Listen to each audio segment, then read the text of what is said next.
প্রভু যীশু খ্রিস্টের সর্বশ্রেষ্ঠ নামে স্বাগত। মতিরচিত সুসমাচার 17 অধ্যায় 3 পদে আমরা এইভাবে পড়ি, আর দেখো, মসি ও এলিও ভাববাদী তার সঙ্গে কথা বলতে বলতে তাদের সামনে দেখা দিলেন। যখন প্রভু যীশু খ্রিস্ট পিতর, যাকব ও যোহনকে একটি উচ্চ পর্বতে নিয়ে গিয়ে তার মহিমায় রূপান্তর প্রকাশ করেছিলেন, তখন মসি ও এলিও তার সঙ্গে কথা বলতে দেখা গেল। তারা কি বিষয়ে কথা বলছিলেন? মসি ও এলিও প্রভু যীশু খ্রিস্টের সেই মৃত্যুর বিষয়ে আলোচনা করছিলেন, যা জেরুসালেমে ঘটতে চলেছে। মসি একসময় ঈশ্বরের আবাসস্তম্ভের সামনে দাঁড়িয়ে সেবা করতেন, আর এলিও ঈশ্বরের বেদির সামনে দাঁড়িয়ে তার সেবা করতেন।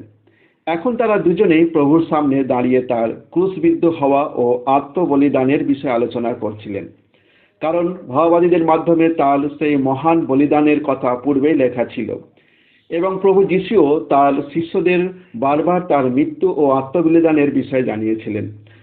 মানব জাতিকে উদ্ধার করার জন্যই তিনি এই পৃথিবীতে এসেছিলেন। তিনি আমাদের সকলের পাপের বোঝা নিজের উপর তুলে নিয়েছিলেন এবং পাপের বলি হিসাবে ক্রুশে নিজের জীবন উৎসর্গ করেছিলেন। সেই একই প্রভু আজও আপনার দক্ষিণ হস্ত ধরে বলতে চান, ভয় করো না, আমি তোমাকে সাহায্য করব। তিনি আপনাকে পাপের বোঝা ও পাপের দণ্ড থেকে মুক্ত করতে চান। আজ তিনি আপনার দক্ষিণ হস্ত ধরে আপনাকে তার কাছে আহ্বান করছেন। আজ আপনি সেই প্রভুকে কি বলতে চান? একবার গভীরভাবে চিন্তা করুন। ধন্যবাদ শোনার জন্য।